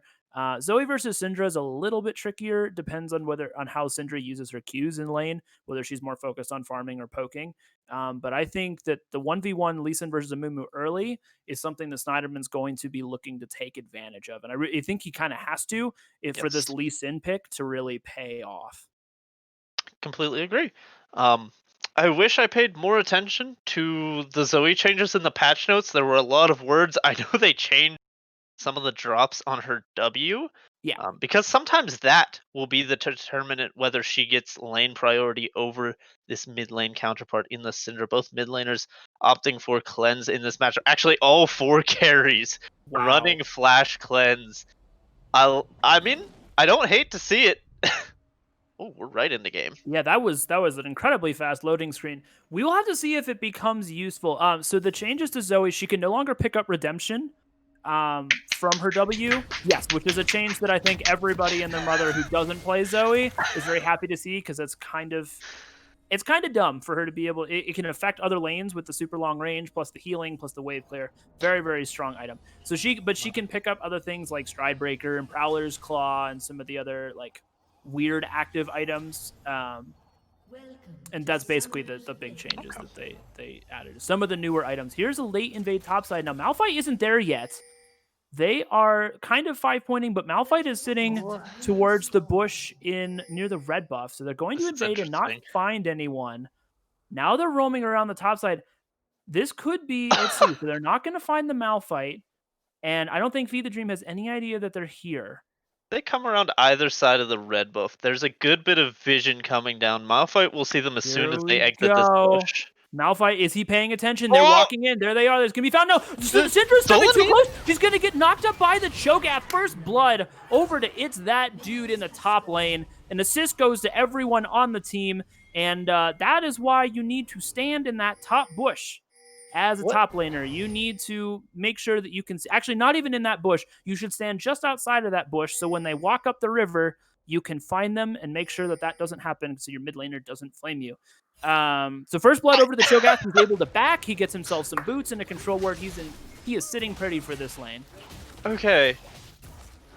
That was really odd because Tame spotted that out, and then it looked like they weren't 100% sure that they were gonna back off from that 2v5 for a second. Solanane ends up going down there. Didn't burn any summoners, so he's not going to be the victim of repeat ganks here, but does feel really bad to give up first blood. Did go to the tank, and at least in his defense, Solanane didn't give an assist to his lane opponent, so mid lane's still pretty even. True. Here comes the poke. Level 2's about to get hit in the bot lane. Okay. There's a good trade. Oh, Streepy Trouble Level is going to miss. Mid lane. There we go. Eleanor. And the Pike was not forward. He has to flash as he doesn't have the E. He goes for the hook. He is going to land it. Under the tower he goes. Felindor, there's the... Oh, good cleanse from Foxy. It has to burn both summoners, but is able to get out alive. So the level 2 was not respected, but it ends up hurting... I guess it hurts Foxy more than anything else because Felindor, with thanks to that passive on his W, is just going to heal back all of that damage. Yeah, it's a trade. Both summoners on the Pike, both summoners on the Here comes Tristana. the gang topside. Tame's in trouble. Does still have the flash. Is forced to use it away. Sleepy Trouble Bubble gonna land. Here comes Shangu getting some nice poke back down. Electrocute procs for both mid laners. Farm is dead even. This has been a really interesting lane matchup to watch, the mid lane, by the way. There's been a lot of good trading in addition to very even farming from Oh, both of Lee these two. Sin's here though. Here Oh, he is. Solanine Solanane. doesn't know. He gets hit by the E. There's the stun. He gets the knockback. It's not going to matter. Q hasn't come out of Snyderman yet. There's the flash. Gets away from both the Trouble Bubble and the Lee Sin Q. So is able to get himself to safety. And we see while Lilypog is 2 camps up, Lee Sin has already gotten 2 flashes off of the solo laners. So Lee Sin definitely having an impact in this early game, which is good to see. Most definitely. We're going to have to see repeat ganks come out. Solanane had a fantastic flash, though, holding on to it until the animation for the Sonic Wave comes out. Ends up dodging the Sleepy Trouble Bubble at the same time. That was really well played. Lilypog not going to be getting a Scuttle Crab in these first clear. Pretty standard, honestly, when you're playing the Amumu. Bot lane should zone you off the Scuttle Crab there. Good on Foxy and Evo Recon to do that. Now it looks like Snyderman might be paying a little visit to the lane he hasn't yet. If he's going to continue burning summoners, he does need to make sure he can repeat on these ganks. Felindor, however, does not have summoners to burn. We'll have to see he's the target. They're Ooh, sneaking it. Solanine is down to 50. Oh my goodness. I don't know what killed him. It must have been minion aggro.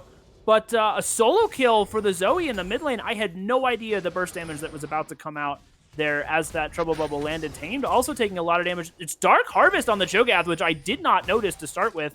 Usually you expect to see grass, so this may be an AP Cho'Gath up top, which is kind of throws my entire game plan of Cho'Gath will be unkillable out the window if he's going full AP. We'll have to see. Yeah, a little bit. Helps out their damage composition a little bit, but like I said, that's not going to really matter. With that first blood, definitely manhandling this lane. 2 waves of farm in his favor already. Up a corrupting potion. Hasn't even placed the control ward yet. Saying a Malphite and a Mumu can come to top, but they're really not going to do much against me. See Solanane getting back into this lane. Snyderman's here. Yep, the Sonic, what is it called? Thank you. Wave. That there was. you go. We're not going to talk about it. Yeah, Amumu is here. It seems like Amumu's been just a little bit behind all of these ganks. Ocean Dragon is going to be the first one spawning, and we do see rotation from Goon Squad over to try to pick it up. Maybe they want to go onto this Syndra. She stepped a little bit too far forward. Rakan is here. There's the knockback in the middle of the stun. That's really nice out of Solanine. So much damage. Resonating Strike coming through, though. Solanine's going to get stunned up under the tower. He flashes forward and is able to get the kill, but not able to ward hop out. Lilypog waiting over the wall from Raptors, able to clean that up, make it a 1-for-1. But this Syndra has started out 0-3. Not entirely her own problem as... you know, the rest of the team has been on top of her, but not a great start for Solanine here after such a great Seraphine game in Game 1. Absolutely, and you can see the fact that it's just the fact that Lilypog is not on someone that can do something pre-6 right now. The Amumu has a very hard time getting too much done. Just gonna proc Aftershock and then walk away from that Zoe there. No mana means the Amumu's not going to be doing much of anything. Gonna grab this ward on his way up, but yeah, Solanane definitely starting off this game on the wrong foot. Has to see if he can turn it around. Bot lane going fairly even. Rooker and Felindor just climbing back. Both flashes from Felindor and Foxy about to be up.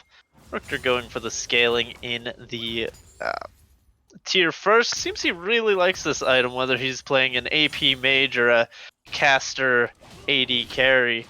Really going towards that mana regeneration, wanting to stay in lane for long periods of time so that there's not a... Wow, Zoe just has a gore drinker. That's weird to see. I don't think he knows what the item does because he should really be blinking forward and using it on the Syndra and bouncing back. Well, he doesn't really have the mana to. Well, he doesn't have the mana to do anything else, I should say. Fair enough. Mana. You might as well use it for the wave clear then. That's me as a presumptuous top laner.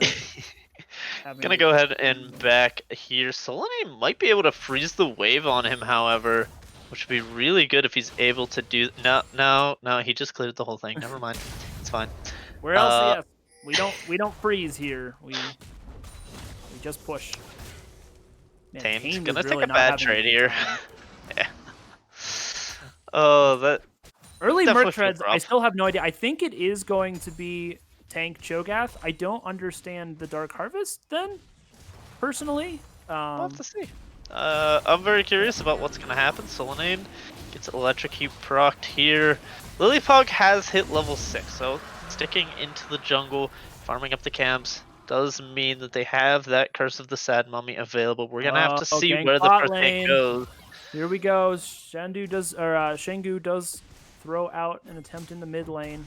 Unable to get anything just yet. Tamed is doing a decent job dodging away from the Qs at least, and he's been able to farm okay under turret as well, but is down a pretty good amount of CS. That's about 17 in favor of It's That Dude, which we also saw last game. Very strong laning phase coming out. And there's Yep. the Scatter the Weak onto the Zoe. Doesn't really do much damage Nope. just yet. The Cinder's pretty far behind here, farming fairly evenly, but overall not going to be in too much trouble. We really need to keep our eyes on Lilypog, who just flashed. There's the sleep. A cleanse comes out from Shengu. That's his real one. As, yeah, flash from the Amumu isn't really going to get anything. The ultimate not going down yet, so Curse of the Stad Mummy still available. He's going to try to clear out his red buff here. But overall, a very slow game. We see a slight lead right now in favor of Goon Squad, as to be expected when you have a Pantheon and a Lee Sin to start out. And we'll have to see how objectives start to look. They were able to pick up the first dragon, and we'll see if they can get this Rift Herald as well. Yep, absolutely. Fox is just playing very safe down here. The bot lane gets stunned. Good But cleanse. is available. Oh, he's going to get hooked. I must say the cleanses have been pretty good from the carries so far. I at least this is probably coming from a top laner. I always forget when I have cleanse to use it. So it's good to see that these players are at least better than me in that sense. Very good. Do you see the Moby Boots on the Pantheon has just roamed completely up to the top side. Gonna leave Foxley alone to farm under this tower, which he's doing a fairly good job at, and try and get his team ahead. Looks like, oh, they even gave the stack over to It's That Dude. Gonna give the Herald over too. Could get some plates there. As much as the CS and lane advantages have been in Goon Squad Gamma? Yeah, not Goon Squad Gaming, Goon Squad Gamma's favor. Goon Squad Gaming Gamma, actually. Gaming Gamma? Okay. Yep. Oh, that's a nice move from Snyderman. Over the wall, he's going to get the Dragon's Rage kick on the Solanine. There comes the sleep as well. Immediate cleanse comes out. And oh, there's the good use of the rocket jump from Foxy, able to buffer it out so he doesn't get taken by the hook coming out of Felindor. They have been able to get a little bit aggressive onto this Tristana so far, but it hasn't really amounted to anything, not even really much of a CS gap. That attack speed slow from Malphite is just so fun to play against. I love it. Lily's here in the bot lane, but it doesn't look like they're going to accomplish much. Thing to note, Evo Recon did Grand Starfall down into the bot lane as a response to Rookdur and Felindor's aggression.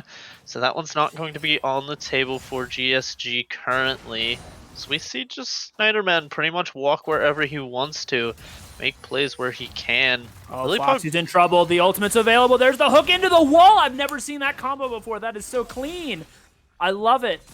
Anyway, kill goes over to Rookdur and Felindor in the bot lane. We were expecting them to be passive. That really hasn't happened so much so far. Snyderman now going to get caught. Doesn't have priority to be doing this. And the Solanine still has flash, and I'm pretty sure he kills with 6. There's the ultimate coming out of the Amumu in the mid lane. Shengu is still fine. Barrier comes down. It's a stolen one, so it doesn't really matter. There's the ultimate out of Solanine, but the teleport from the Cho'Gath, is it going to be enough? Flash is not available from Solanine. Where's the Q? Knockup's going to land, but Scatter the Weak is good, and everybody's going to get themselves out alive. Teleport expended from the Cho'Gath, but otherwise, and a few summoner spells and ultimates, but other than that, not a whole lot lost. So far, Lilypog not looking as fantastic on the Amumu. Probably picked this one up for the team right now, but you can see just going straight onto the Zoe there, like they're playing a Rek'Sai or Hecarim-esque champion.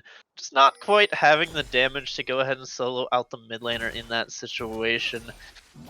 Oh, another thing to note though, Tame did not teleport there, whereas It's That Dude did. So might be able to find a good point of pressure there. However, he has to be careful when he teleports away, because Rift Herald is... Oh, that's Grand Starfall. Oh no, that was just the recall. Oh, I got baited so hard. Animations are similar on certain skins, the base form uh, included. baited so unbelievably hard. So, Cho'Gath will channel recall here. Tamed might see that. He might just be walking bot if GSG really want to secure this dragon. No mythics completed at the 13-minute mark. Lee Sin's not sitting on a ton. I think he actually is sitting on a ton of gold. Yeah, 1200 there, 1300 almost. So he's got a little bit in his pocket. Did first buy the Hex Drinker here, realizing what he's up against. Do see, I believe Cho'Gath is shadowing the Zoe, so everyone is down here for GSG. Feed the Dream would not be a horrible idea to just give this dragon up and not take the potential fight. The Lilypog bot does not lane's have ultimate. No, I agree. The bot lane is pushed up really far for this, though, knowing the dragon is available. They do drop the Rift Herald mid. That's why Cho'Gath was hanging around mid lane. It looks like they're going to try to get some plates onto that mid lane turret, grab 2 more, a couple gold. Now here comes the Q. Nice knockup with the Rupture from it. That dude is going to get probably hooked by the Pike. Pike goes the wrong way as he gets stunned by the Pantheon. He's been ignited, and the strike, the resonating, no, the, god dang it. What was that The bandage loop toss? in Q. Yeah, no, Lilypog not able to get into this fight either. They get the pick. There's the sleep. Just The stun leave. again from Rakan. Here comes that's a beautiful fire cage. The mob might open, though. They immediately blow up the Tristana. That's so much damage gone. But Cho'Gath flashing away. Rookter might be in trouble. No, he does the ultimate onto the Lee Sin, and it's gone. It's that dude is over the wall, not really able to do anything. There's the silence. Now they know he's there. Flash over the wall from Malphite. Does he get the Q? No, he does not. The Rupture from Cho'Gath, but he's just going to get run down. Does dodge from the bandage toss. Syndra's here. She has full mana. There's no way that Cho'Gath is going to get out alive. He does another Rupture. Maybe he is going to get out alive. The Zoe's trying to provide support. Lilypog moving forward. Might get sniped by the Zoe. Not going to hit. Cho'Gath is just leading them on a merry dance. Oh no! Oh, here comes there's the ultimate from the Pike. And there is enough time where assists are going to go over. In the end, nobody's able to get the dragon, actually, as the Vygar cage plus the Malphite ultimate was a really nice engage from Feed the Dream, and does manage to keep the dragon alive for now. But now backs have to come through, and I'm pretty sure that Goon Squad is going to be able to pick this one up, finally. Yeah, Lee Sin's already on it. Rakan moving up. Evo Rakan moving up to get the words cleared, and I think this will be a Cloud Dragon going over, and we'll find out what our soul is again. It could be another Infernal Soul or a Mountain. It is. Oh, we're gonna go Infernal again.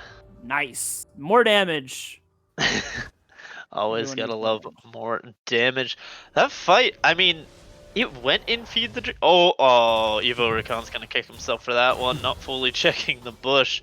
Caught Rookter backing, but wasn't able to grab anything off of it. Well, that fight was honestly pretty bad for Feed the Dream from my perspective, but Foxy wasn't able to flash out of the engage in time or rocket jump. The Shangu was in a very safe position, but Foxy got caught unaware right there, so that led to Rookter and Tamed having a fantastic teamfight performance. However, first tower does go down bot, which is very surprising that Tristana, once those resistances have fallen off the tower, just gonna go ahead and 100-0 that one, because I don't believe they had any plates taken off that bot tower for this side of GSG. Tristana is a turret-taking machine. It's one of her favorite things to do.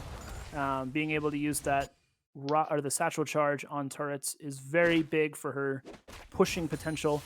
The cage not going to quite land there, as Richter's going to take a tower shot for his trouble. Lilypog is down here. I'm not sure if they saw him sneaking into that bush or not. It was very close for the minion wave.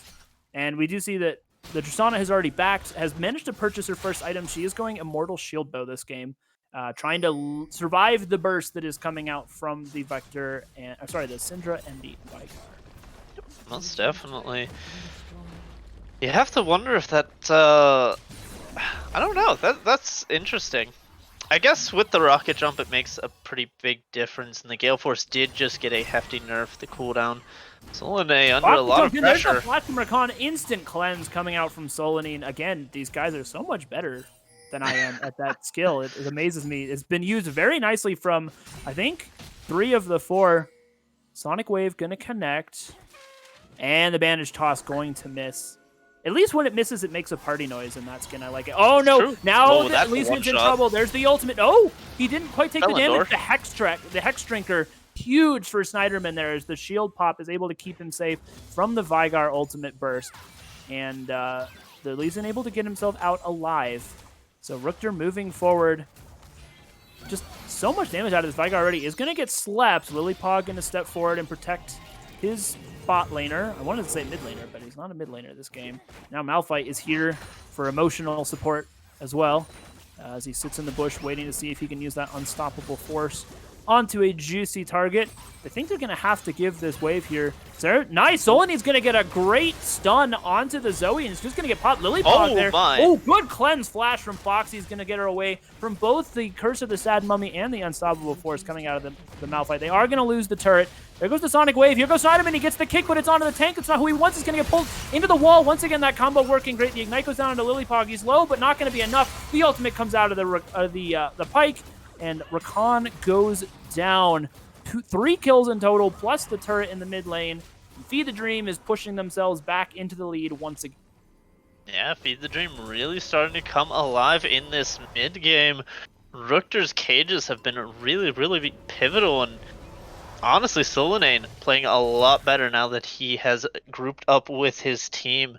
Lilypog knew the ultimate range quite well there. I haven't been completely impressed with the bandage tosses there, but it was good knowing that the Curse of the Sad Mummy was in range. And this is really interesting to see because on paper, you don't really think that Feed the Dream's comp is that great at sieging or taking towers really quickly until their AP carries get a ton of AP. But it's just the fact that they had chunked out someone earlier and just kept on making those picks and hitting those. Oh, I'm missing the word for it. Skill shot. Oh, Felinor, what a beast. Snipes away with the Bone Skewer, is going to be able to clean up that vision for himself. It was actually really big considering the dragon spawning in just 30 seconds. That is a pretty pivotal take. Oh, now Rakan's up in the top side. They're dropping the Herald just to finish off this top turret. I don't think they're actually going to be able to kill this Malphite with just the support Pantheon and the tank top laner. But they are going to be able to clean up this first turret. They're going to be able to get pressure in the top as this dragon is about to spawn. Teleports are available for both top laners, so nothing too surprised. I guess there's not going to be anybody out of position now. Felindor is way behind enemy lines. He's going to be able to dash himself away and get himself out. Lilypog waiting on a pink ward here. Wants to be able to do something. Bandage toss not going to land again. Ooh, that's a good pick from Solanine. So much damage. Here comes the W and the ultimate. Nothing lands. And not. Oh, I didn't even see what happened. Pike was going for the execute. Solanine's able to get the Stark Sphere in. So another kill. There goes Lilypog. Has flash available, but the Curse of the Sad Mummy is still on cooldown for just a couple seconds. So wasn't able to flash forward and get a pick with that. But with the jungler down, that should be Dragon going over to Feed the Dream. It should be there first, provided there are no insane steals. Scout of the Week not going to find a target this time around. Unstoppable Force still available or tamed in this front line. There's the Sleepy Trouble Bubble. Is going to land the stun onto the... Oh my god, here's the Arcane Comet. Rookter goes unstoppable. This man has yet to die. Has a total of 17 kills over the last 2 games. Has just been an absolute monster so far for Feed the Dream in the bot lane. I believe his KDA currently is 15-0-22, if I remember correctly. I believe so. Did he have 10 or 12 kills the first game? I thought it was 10 because it looked really nice with the zeros. 10-0-20? Yeah, that is a pretty solid scoreline. Either way, the man has not died yet, and he has a lot of kills and a lot of assists. He looks very strong on this Vigar pick. And yeah, he's looked strong all night, really, on a lot of like interesting different picks, which is a really scary prospect to deal with when you're going into pick and bans, because what if he shows up next week and just pulls a Samira out or something? And then it's like, well, now you got to ban meta and my pocket pick Vigar. Like, what do you do against this guy? Showing up quite big here. By the way, 0-3 start on Solanane, as Tamed will find the jungler and just go ahead and waddle his way out, but has really turned that around to a 10 stacked Dark Seal. So feeling pretty good after that bad start. Feed the Dream definitely feel like a mid to late game team. Felindor feels like he needs to play something safe a lot of the times because he likes to get in there We're just gonna have a quick pause. Looks like just a bit of a headset issue should be resolved very quickly. Yeah, not too long for that one. Let's go ahead and take a look at where we're at in game state so far. It looks like we have about a 4,500 gold lead, a little bit more for Feed the Dream. They are approximately, let's see, top lane is about even in items despite the CS gap of about 40. We do see the Amumu has completed his Sunfire Aegis as well as Lee Sin completing the Gore Drinker. With a Syndra has managed to complete her Ludens, plus she has the first half of Void Staff, the Blighted Crystal. Is that what it's called? I believe. Plus Blighted Sword Boots. Jewel. Blighted Jewel. I was close. Blighted Crystal sounds like something from Varus's kit. Either way, Yeah, I think it is actually. Blighted Quite something. possibly. I Uh, think it might just be Blight. Blight Blight I'm is getting the little dots, but yes. Yes, his uh W passive. All right, looks like we'll be getting back into game shortly. Completed Seraphs, plus Ludens, plus Sork Boots for the Vigar explains why he one-shot the Pantheon, who wasn't able to get up the Aegis Assault and block some of that damage coming through thanks to the long stun, which I believe Rukter is maxing seconds yes, after maxing the Q. second. So going to be very, very strong there. The Pike, the changes to Umbral Glaive, making it cheaper and viable again for supports that came out this last patch, really working nicely for him with this vision denial that he's been able to put forward. We do see Goon Squad has nice vision control around the Baron right now, several pink wards down in the area. So they do have the line, their vision line up in the river, so there is going to have to be some face check.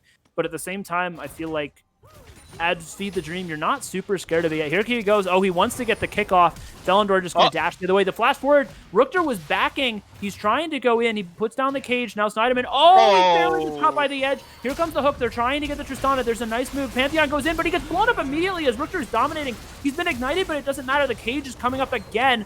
And another stun, the zone control out of this Vigar is just ridiculous. There's a rupture. He's going to get nommed by the Cho'Gath, and the Void monster gets bigger. Meanwhile, though, Snyderman able to get the kick onto Lilypog. He's going to get hooked, but not quite over the wall. Felindor going in, has the ultimate available. No, has used it, in fact, but is going to be able to get himself a kill and get out. Now Tame's in trouble. Here's the Zoe trying to chase him down. The hook comes out. Bone Skewer. Can the rupture find him? Flash word from Zoe. It's not even hers. And thanks to the sparkles, Shengu is going to be able to clean up that kill. It is only a 2 for 3, but it is a fight that comes in favor of Goon Squad, which is big for them at this point. Yeah, they're pretty happy with that fight, all things considered. Solanine wasn't there, pushing out the bot lane. Not even going to be able to get the tower for themselves, but no, Goon Squad are going to be very happy with that team fight. Felindor's ultimate didn't find the mark there. Rukter, his first death of the series, is going to go down, unfortunately. Still looking pretty good on that champion. About 200 additional AP from the passive, as I just checked in a little bit ago. But as we mentioned on the short break, oh, that was Zoe damage. As we mentioned on that short break about the gold lead, you have to be careful it doesn't get too deceptive. Felindor does generate a lot of additional gold, excuse me, with his ultimate, and a lot of it goes to him nowadays. So if you, can I check that? Yeah, I can check that. So 1,700 of that is actually on the Pike alone from the ultimate. Shengu 2-1. has... Come on, he's fed. Super fed. He's got those the Sork boots plus the Ludens completed. I don't think he does quite as much damage as the Vigar, but I will say that he has been quite good for his team both of these games. There's the sleep. Syndra almost walks into it. Not quite able to. Oh my God! Rukter takes 3/4 of his HP thanks to the Q there. And Zoe's a fun champion to play against always. I'm surprised Richter hasn't pit stopped for any magic resist, considering that feels like the only thing that's gonna kill him right now. Doesn't feel like the Tristana or Pantheon are posing a lot of threat right now. The rapid fire second, just Foxy needs to be able to contribute more to these fights with all the zone control that Feed the Dream have. Looks like he's probably going towards Rabadon's just to amp up his ridiculously high AP numbers. We're gonna start this Baron. I imagine it's gonna get found out pretty quickly. Lilypog having ultimate and Rukter around the corner. I don't know if they want to continue on this one. I don't think they know that it's happening right now. They are going to back off as the minion wave mid starts to get pushed. Dragon is spawning in 20 seconds as well. I would have just stayed on it if I were them. They're backing off to go to this mid lane, but you don't have vision control around the Dragon. You're not going to be able to face check into a team that has a pretty big gold lead on you, especially not with all the Oh, engage tools speaking right of now. base check. Yeah, Rakan's in trouble. He's going to get popped by the cage as soon as he turns the corner, which is now. And there Oh, comes the stun down. He immediately gets popped. Lillipog goes in. They get the ult. It's only onto Foxy, but that's the only target that matters. The ultimate comes through from Taint, or the knockup from Rupture is good. There's the flash forward from Lillipog into the cage. The Lee Sin just gets melted. It's that dude is in trouble. He's going to nom Lillipog and get the kill, but he's then going to get executed by the Pike. And they really want to get this Zoe, but she is being very slippery. Does manage to land one last sleep. Is she going to be able to get... Oh, okay. well, I thought that was going to be a one shot. I really thought Solanine was dead there. Was not, in fact, going to die. It's a 4-for-1. And it looks like Feed the Dream is going to expand their gold lead even further, pick themselves up an Infernal Drake, provided Shangu doesn't steal. There is no jungler. Oh, He does so much damage and it's a steal coming out of Shangu. He is even going to be able to use the cleanse to get himself out of the cage, and that is huge. That puts Infernal Soul point for Goon Squad. That could be a win condition for this squad. Shangu trying to put the team on his back. Absolutely massive, and the scoreline does not show how much Shangu is doing right now. Constant poke is the only thing keeping from FTD from running this game down right now. Those sleepy trouble bubbles making it hard for these immobile carries to walk into dangerous spots, and just a clutch steal. I'm not sure, it must have been Lillipog's smite that Shangu was able to pick up there. Went ahead. The dragon was at like 70 HP. That was such a close fight.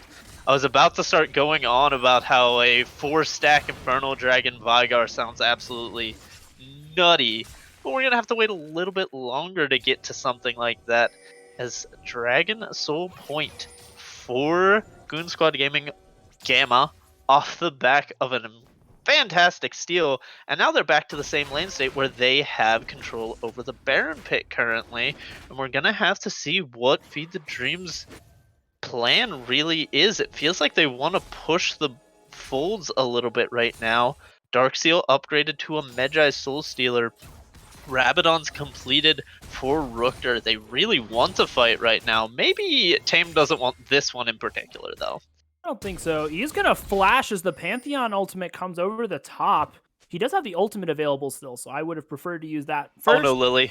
Oh, he guessed wrong which direction he was going to go, though. This is so funny. If you didn't know what the gold score was, you would guess that Goon Squad was in front right now. The way they push their vision forward, the state that the waves are in, they have everything pushed up, and it feels like Feed the Dream is playing off the back foot when in fact they have almost a 7,000 gold lead. There's a sleepy trouble bubble. Is going to go. They get the high guard down to half damage, but he gets immediately hit by the Malphite ultimate. There's a flash in from Lillipog. Is going to root a couple down. 2 are already gone. Felindor going to flash forward. Isn't going to get the stun. Instant cleanse. Foxy goes down. Remember that the Pike ultimate ignores shields, so Snyderman's in big trouble. Felindor going to get himself a double kill. That is an ace. No, the Cho'Gath is still alive. He was not involved in that fight.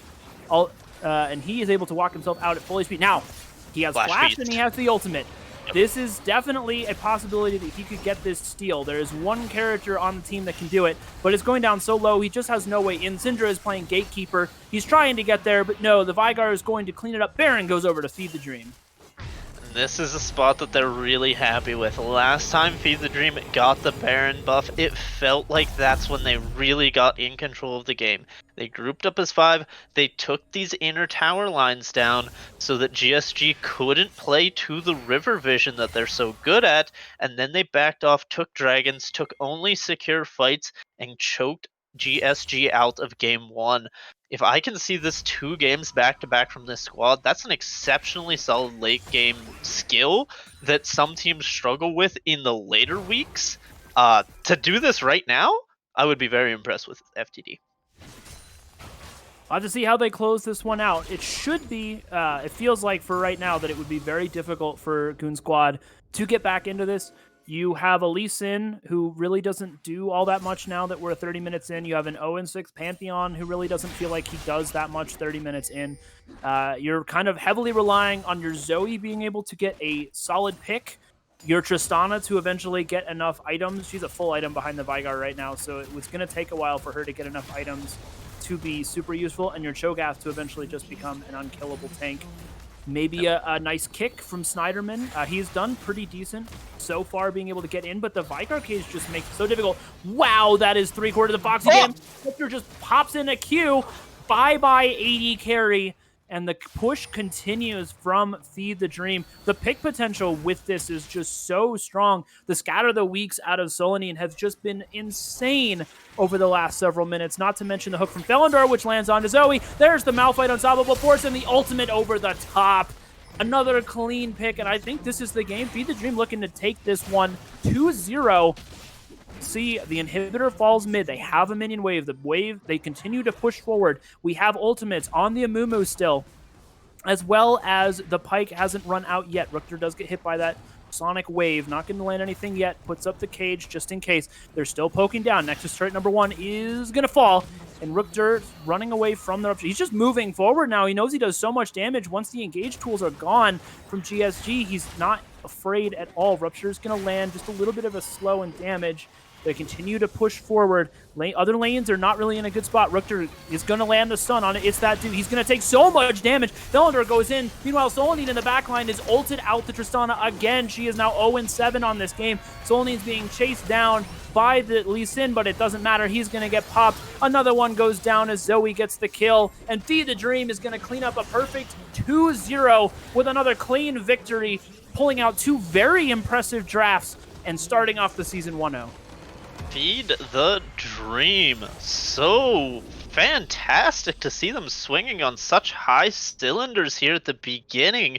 Week 1, I expected this team to be a little bit slow to start. They didn't get their starting 5 together for, like I said, 2 weeks maybe. Uh, so to see them play at this level is really, really fantastic, and to see everyone have a lot of flexibility.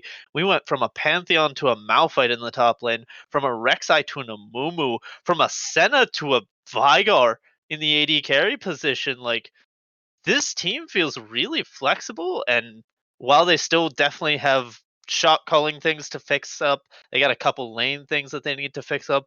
This team is stronger off the bat than I assumed them to be, and that I think GSG assumed them to be.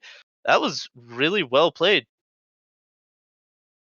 Yeah, I, you summed it I up very nicely.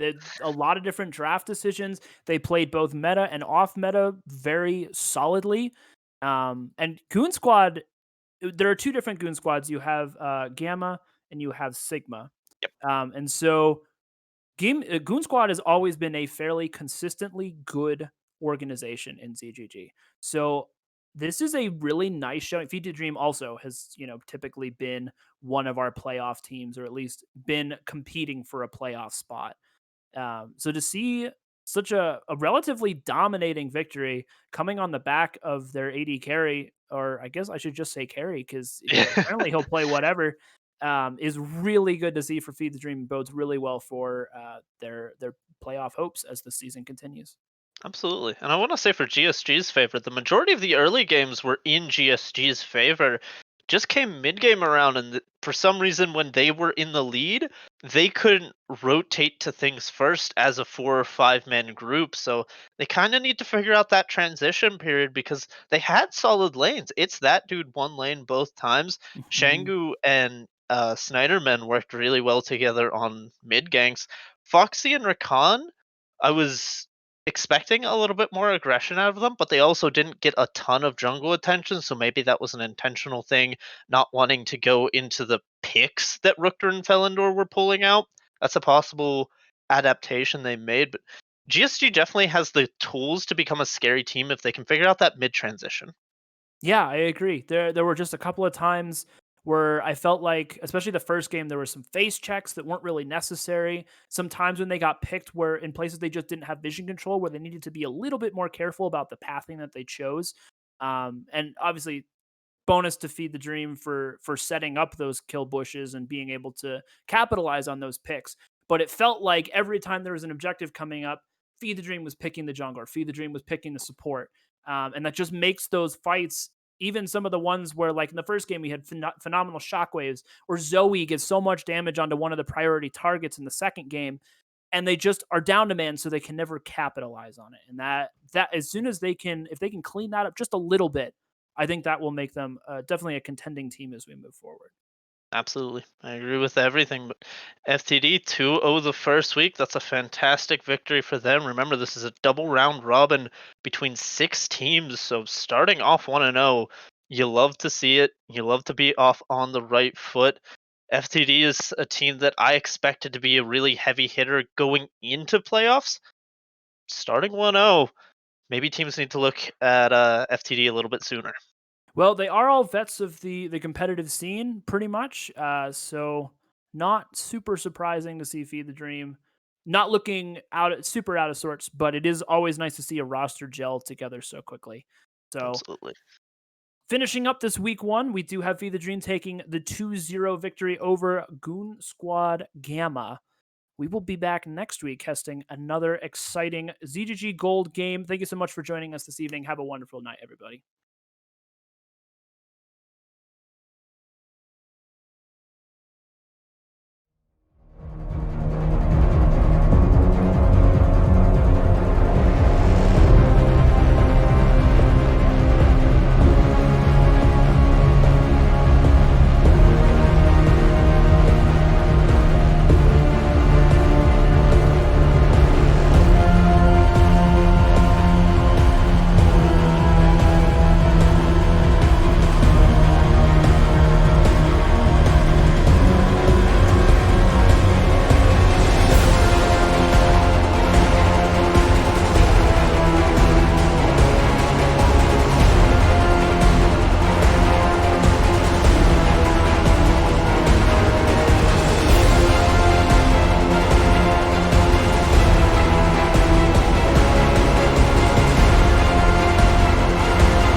Let's restore our